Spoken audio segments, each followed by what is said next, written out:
Hello, everybody.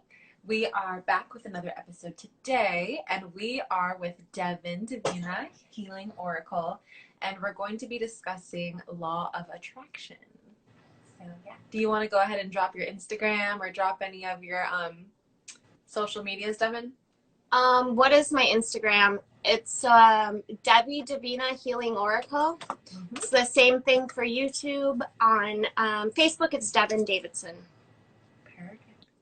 Yay! So is there anything that you would like to start with today? Anything concerning the Law of Attraction? So I guess I'll just start at the beginning. Mm-hmm. Learning about the Law of Attraction was just really eye-opening to me. As I said in the last video, I actually learned, it was the first thing that I learned about my spiritual awakening, which is why we decided to kind of start with that. Yeah. I think it's kind of the first thing that everybody really starts to pick up on Mm-hmm. when finding their way in the spiritual world, at least, a good number. So I watched that video by Bob Proctor. Yeah. And he was talking about that little book, and I remember back in the day having these sort of activations that mind over matter, right? Mm-hmm. Mind over matter was really important. Mm-hmm. And I think it all just kind of clicked when I learned that our Earth is magnetic, Mm-hmm. and we're magnetic as well.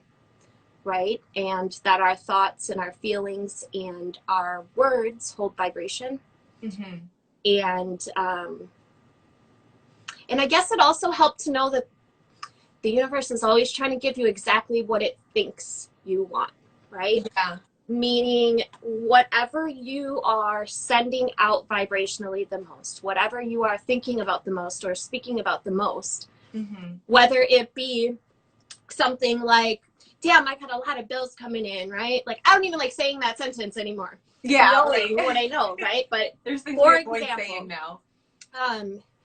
If you are constantly in this state of worry or lack or fear, Mm-hmm. the universe thinks, hey, this broad likes that, right? Yeah.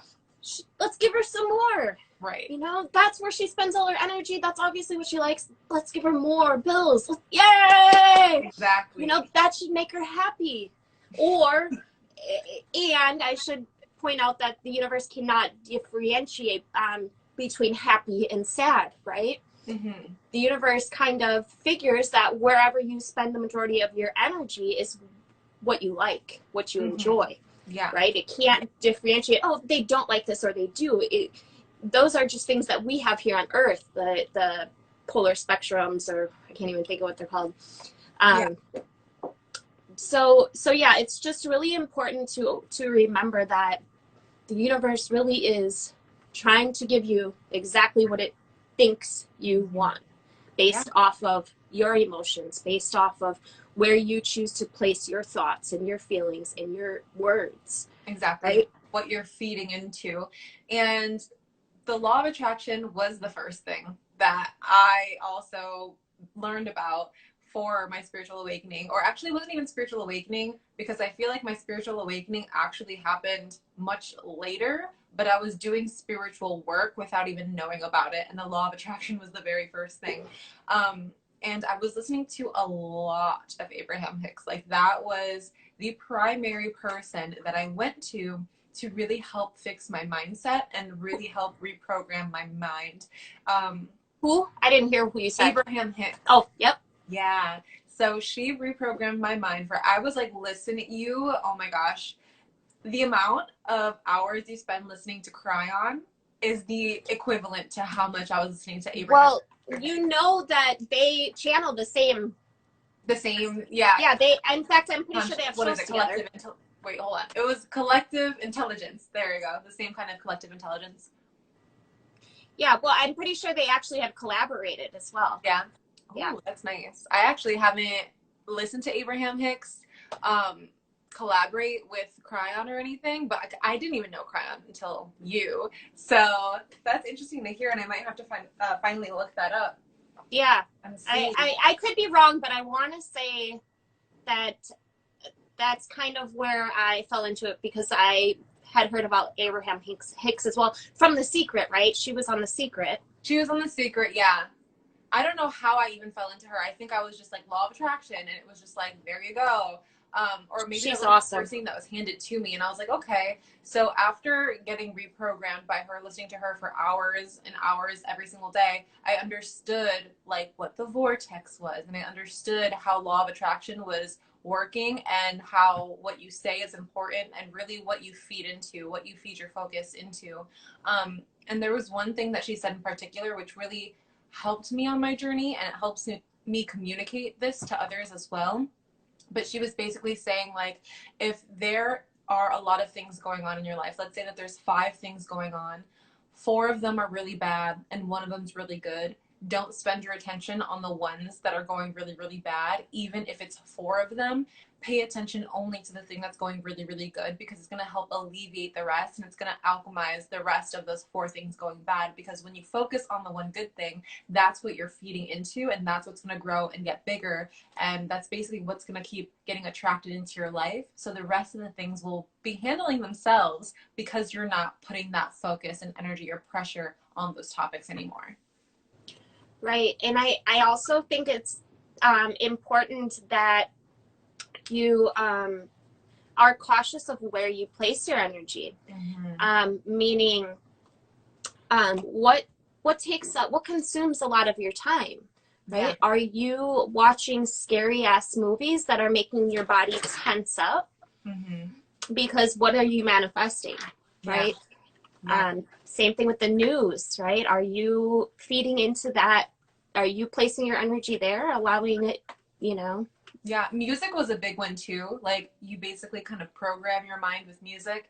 And that's when I kind of learned about binaural beats, and how there's frequencies to music, and certain frequencies kind of distort your brain a bit, or distort your thinking, or your vibration. And then there was like this test done, and this is so vague and this is so paraphrased, but there was this test done where they basically had speakers and a whole bunch of sand at the bottom, like on a tray right next to where the speaker was, and they played like a regular song that was like a pop song, and then they played a binaural beat, and the vibrations of the shaking music basically made the pop song sand like ugly and like just not organized and not pretty and just kind of all over the place and random.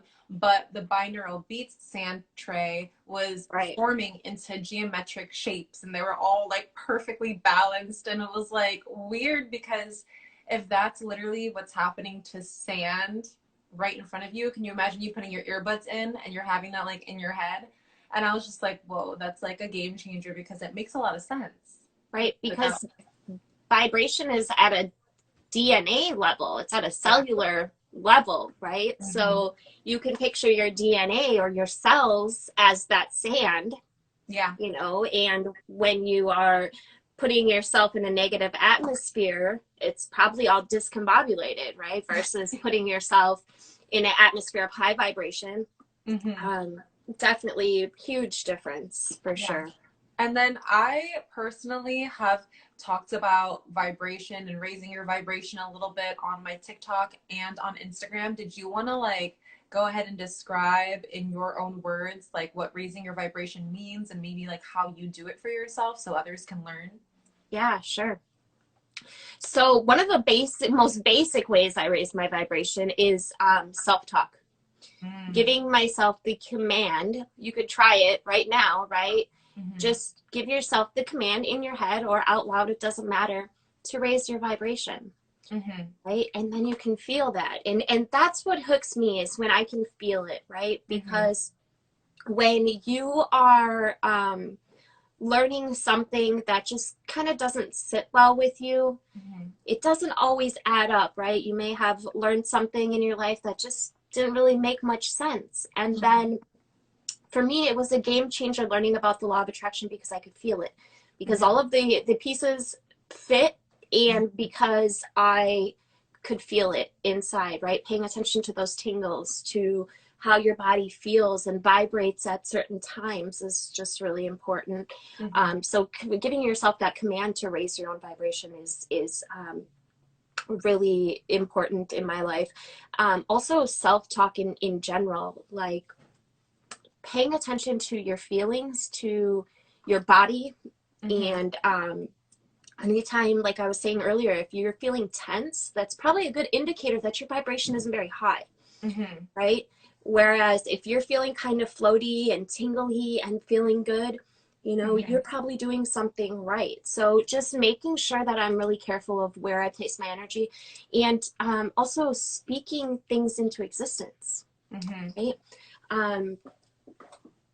You know, like Bob Proctor taught about, he has this phrase that he would say, this is how he got rich, right?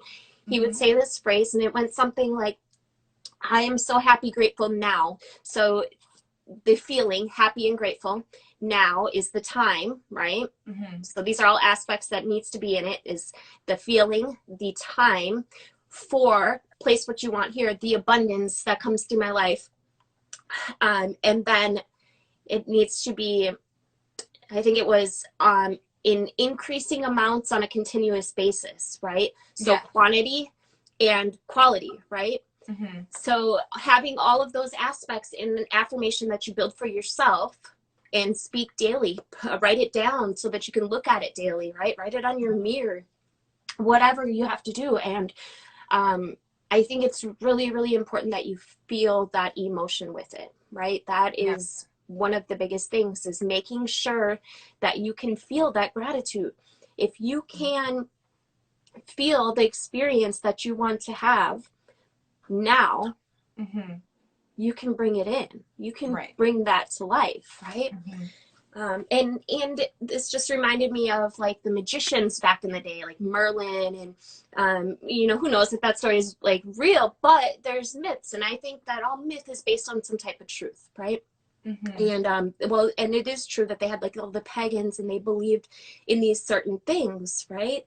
Well, they were doing the same thing, and then there might have been some manipulation to alter that so that some sort of structures could come into power and whatever, and we're at where we're at today. But the good news is, I got off track, but the good news is that we're awakening now, and the energy is rolling, the ball's rolling. It's like it reminds me of a ball of snow, and you roll it down the hill and it just collects momentum, right? The shift is here, we're in it, and it's just really important to be cautious of where you place your energy, and to feel that emotion that you want to feel now. And I want to add too, because like I remember when I was listening again to like Abraham Hicks or anyone who was motivational, anyone who talked about mindset, and I was really intrigued about raising vibration, because in order for you to have a proper law of attraction that fits you, or in order for you to manifest what it is that you want, you have to be at the same level of that, vibrationally speaking. And I remember listening to it, and I wasn't at my best spot whatsoever. I was actually using spirituality to get my mental health to a spot where it could be good and healthy and just happy. And I remember listening to all these people, and they were just like, just raise your vibration. Just do this. Just do this. Right. And I'm just like, okay, yeah, but like, I'll do it. But like, I was so still like, not that I didn't believe it, but I was like, how am I just supposed to be angry or upset and then feel this?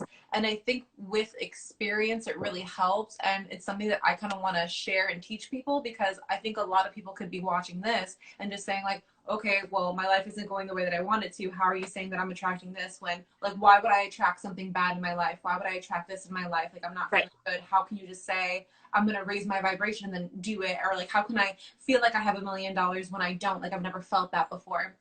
So for those kinds of people, or for anyone who's feeling that kind of energy, I would say, you kind of mentioned it briefly now, where it's just like consistency and increasing over time. So I would say like, yeah, maybe you don't know what it feels like to have a lot of abundance of happiness right now because you've had a hard childhood or you've had a hard life. So the one thing I could say to someone who's trying to start this journey but can't automatically just shift from anger to enlightenment right away, it's that it takes a little bit of time, depending on your standard of vibration right now. So if your standard of vibration right now is loneliness, sadness, grief, fear, agony, shame, all we have to do is bump it up a notch. Like all we have to do is just bump it up a little bit. So think about a small thing that makes you just slightly happier. So if you have a child, for you, if that's your kid, then think about your kid and think about all the wonderful times that you've had with your kid. Because again, where you put your attention to, where you put your focus, that's what you're feeding into. That's what's going to come attracting back to you. So little by little, especially in terms of like monetary gain, I guess I could put it that way, because there's a little bit more of a measurement system with that. So let's say you want to be rich and you want to be a millionaire, and you're like, okay, well, I just have to feel like I have $1 million, but you've never really had more than $1,000 in your bank account. Then what you can do is say, okay, well, how would it feel if today you received like an extra $100? And then that's a little bit more feasible now. That's something that you can actually picture, visualize, and start to feel. And like, oh yeah, like I could actually find like $20 in the street. That would make me happy. And so maybe you can't think of that $1 million right now, but you can think of like that extra 20, or you can think of that extra 100. And then you just keep with that vibration until you actually are comfortable with it, and you're comfortable with that thought, the feeling. And then of course, consistency and increasing it. Then maybe in a month you can say, okay, well, how would I feel if I had an extra $500? And now you increased it from 100 to 500. And then hopefully with that maintained vibration, you will actually start to see the wheel spinning of the law of attraction working in your favor. Right. And I also think it's important to point out those that may not be realizing that they are using the law of attraction, because it's a universal law. Everybody uses it. However, everybody doesn't realize it's there. Mm-hmm. So there's a lot of people creating some really horrible shit right now, and they are in this mindset, and I've been there. I lived most of my life there, right? Of, you know, the world just keeps giving me shitty experiences. The world hates me, and not realizing that those thoughts alone are what's creating it. Mm-hmm. Right? So when this is where the saying "fake it till you make it" comes in, and I never understood that saying until I learned the law of attraction. Yeah. And again, you know, it seems like it's too good to be true. It really does, because it's really good news, right? We create our reality, right? That's really good news, right? But understanding that you create all realities, right? So if you're having a lower vibrational density reality, it's because you need to shift your perspective or your words to work in your favor, right? And again, it seems too good to be true, or like baloney, right? But if you are in that lower vibrational frequency, what does it hurt to try, right? Yeah. I mean, there's so many people out here that are speaking about the same things as you and I, having lived it. So that right there should be enough to at least, you know, if you are living in that those lower realms, to just want to at least try and answer the question, how did you get yourself there, right? What words have you been speaking that have been creating your reality? Right? Looking at into like a little bit of like a complaining attitude when things aren't getting their way, a whining attitude, a blame shifts attitude. And that's because it's like sometimes when you are going through a hard time, you complaining about it makes you feel slightly better.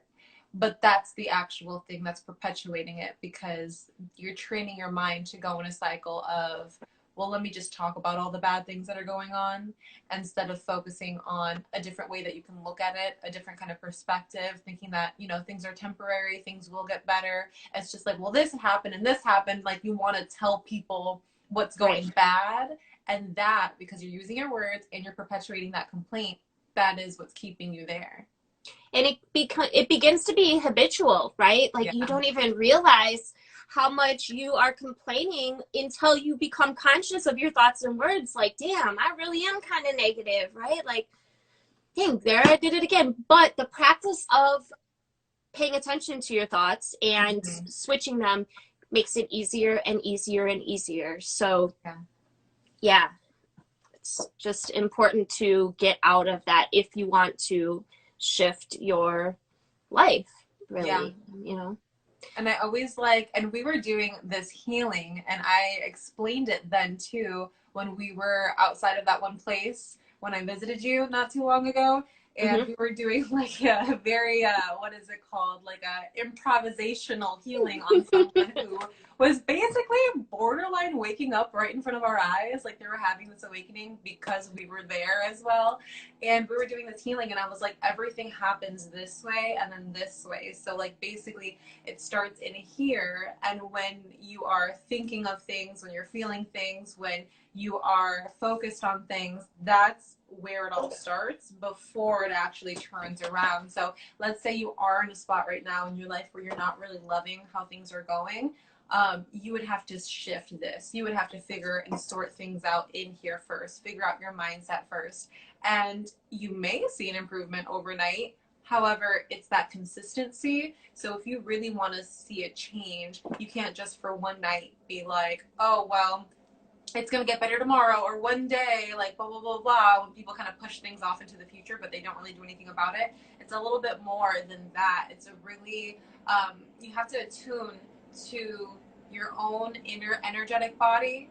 Once you do that enough, little by little, you're going to start to see, oh, things are actually popping up today that are a little bit better than yesterday. That's an improvement. And you just kind of go little by little. But once that shift does happen in here, you will see it outside. There is a little bit of a delay because we live on this plane where time is involved in the equation. So I just want people to know that too, that it's not like an overnight fix. Sometimes it can be. I'm not going to knock that because nothing's impossible. Depends on your own belief system.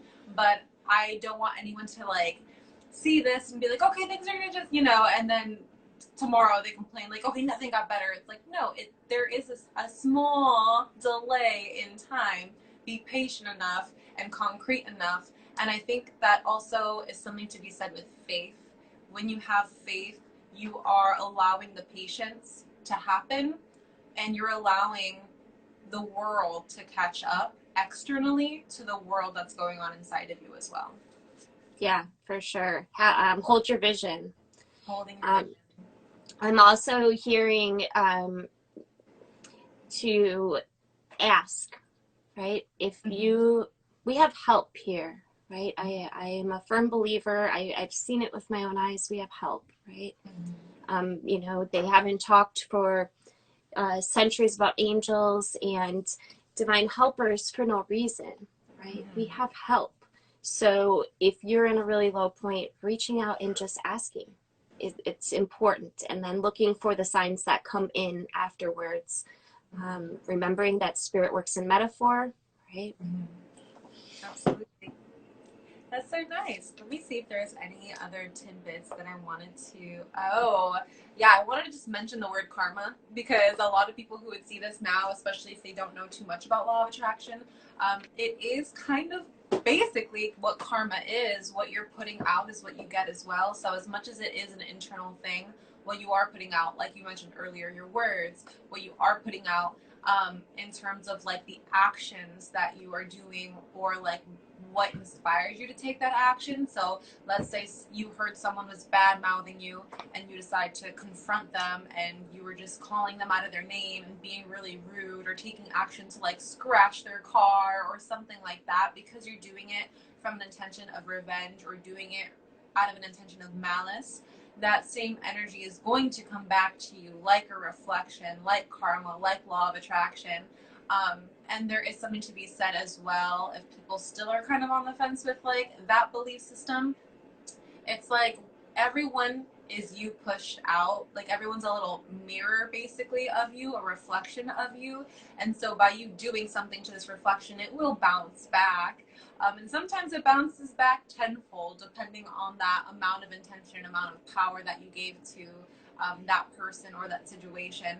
So it is, again, another level of awareness. But when you kind of understand that, like, hey, maybe someone was having a bad day, and even though you wouldn't go and do what they did or say what they did, it doesn't give you a permission slip to go ahead and act on it in a really not so great way, because it's going to come back. I mean, you may feel like shortly or briefly better from what you did, but in the long term, you're just going to add some more of that into your life. You're going to bring more of that into your life because you did it in that kind of way or with that intention. Right. And let me just add that in that circumstance, if you choose to respond in a way that is loving instead, in a way that shows forgiveness, that also bounces back. Mm-hmm. So choosing to respond rather than react to situations are really powerful. Mm-hmm. Because it's so easy to react. It's actually a little bit challenging to respond, especially if you're not that into it, or maybe the situation is so escalated. But no, it's true what you say. It's true what you say. Once you give that loving nature, that's what I say, kill them with kindness, because it's actually the best way to do it. And sometimes it infuriates the other person more, so it's kind of like, oh, a little bit of a win-win, not gonna lie. Right. Like, but it's true. What you give is what you're gonna get. Right. Mm-hmm. Definitely. Anything else that you would like to add today, my love? So I just want to say that there is mad power in sending out your energy, right? Mm-hmm. If you can hold your vision, say you're doing a podcast and you want it to get out, right? So just holding the energy and picturing it expanding. I had an experience the other day. It was so powerful. I was sitting outside, and the sun is so powerful too, right? Mm-hmm. But I just pictured the podcast expanding and reaching everybody that needs it, and just pictured it helping so many others in life. Mm-hmm. And my vibration started going crazy, right? And you can literally feel when you are sending out a manifestation. Mm-hmm. A pure heart is really important. And so just expanding it, right? Just because you can't see something doesn't make it not real. We can't see gravity, and yet it holds us to the ground, right? Mm-hmm. So but you can feel things, right? So learning to use your energy in a way that because you're feeling it. Yeah.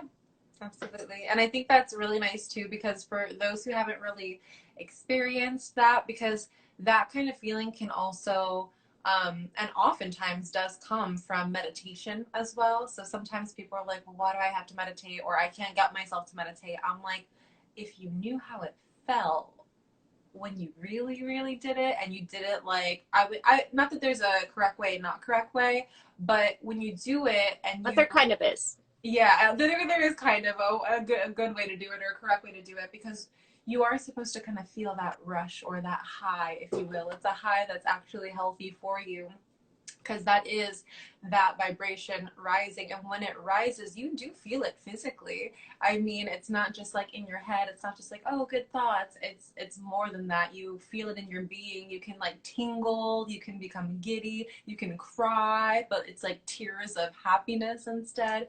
So it sometimes feels like that warm, fuzzy hug, or like the butterfly feeling. Sometimes you can even feel just like your heart start to beat because of all of that energy that's manifesting and circulating and around you. It's kind of like you're triggering that electromagnetic field of yours to really become activated, and it loves to be at that higher frequency. And when it is, things come to you much quicker. That whole element of time, it becomes more condensed. The higher your vibration is, the higher that your frequency is. And I want to throw in there as well, like when you are doing manifestations, when you feel that feeling, that's like a clear shot to know that you are going to get it. It's kind of like your body letting you know, like, yeah, your vibration's really high. You are going to get this manifestation. It's going to come to you. And there was something else with it, but I think that like me thinking about the times that I felt that way made me lose my thought. But yeah, I liked that kind of input, because it is a very physical thing as well as it is a mental thing too. Yeah, maybe we'll do a podcast on meditations, mm-hmm. different kinds, or something like that, because it's very important, and it's really amazing. It feels really good, and it's so it's I don't have words for it. Yeah, it's sometimes hard to describe, but we hope that people know what we're talking about. And if not, then maybe you should get on the mat or go outside and actually start to develop a practice for yourself. But I think that would be nice if we do on our next podcast, maybe ways that we do it, ways that we have done it, ways that we haven't tried but want to kind of educate those who want to discover different kinds of practices. I'm always going to say that the best kind of practice is just the most traditional one, where you just sit on your bum and you're just like, you're doing it, because I think that that does provide, I don't know, just that kind of stillness really helps. Because I know personally, I always meditate on my yoga mat when I'm actually doing yoga, or you could do like movement practices, and that's meditative as well. And I think those are spot on and great, but there is something so different. It's kind of just like you can have tea, but then you can have different kinds of tea, and you can have your favorite kind, or you can have the one that actually gets you like caffeinated if that was your intention and everything. And I think that becoming still and doing a more traditional yoga practice with your breath work and with your intention, it does make a major difference, and it is standing out upon the rest of the kinds of meditation that there are as well. Yeah, I really like the ones with breath work. And I also love Qigong. Yeah, you do, and I need to get into that. I like feeling the tingles. You know that feeling you get when maybe you're younger and you really like somebody, those butterflies? That's what Qigong brings on for me. Those tingly, I love it. Yeah. I love the body buzz. It's literally a body buzz. Like you cultivate your own energy, and you can feel it. And I remember that I was over your house, and I like came out of the bathroom and you're doing it. I'm like, here, I'm just gonna do it too. I was like, let me just flow into it. And you were like, have you ever made a chi ball? I was like, I have no idea what you're talking about. And like I started doing it. I'm like, I feel it, and it's just like, it's so strange because you can start to physically play with this kind of energy. Like, not everything about it has to just be strictly mental or strictly spiritual. It's not like it's not tangible. It can be very tangible, and I think that's really cool too, because you're bringing other elements into life basically, and you're pulling it from ether and you're bringing it down to earth, where we need it, by the way, but we're bringing it down to earth, and we're cultivating something here in a very physical kind of way, which is not only helping us and one another, but it's helping Mother Earth as well. It's helping Gaia too as we're doing it. So something to be said. Right, for sure. Yeah, it's amazing stuff. This is really good news, you guys. Like, we are creators of our reality, and those that are being called right now, I like to say being tapped by God, right? In any way, shape, or form. I highly recommend learning to use your energy in a way that is beneficial for all, as well as meditation, for sure. And I'm interested. It's so exciting to see more and more people learn to do this daily, and I get messages all the time like, oh my God, Devin, this happened, or holy crap, it's really working. You know, it's really literally the best feeling in the world, and I just want everybody to experience it because it's really good news. Yeah. We're going to have to soon set up some sort of group meditation. I know that you already do those over on yours. So if anyone wants to go ahead and make sure that you hop on her socials so you can participate in that, it's super awesome. And then one day we'll go ahead and create one where you and I can kind of conduct it together as well. I think that'll be very powerful. Yeah, for sure. Lovely. Well, if nothing else needs to be said, I think that's a great conclusion for our podcast number 2 today. Have a good night, you guys. We love you. Have a good night, y'all. See you on the next one. Bye.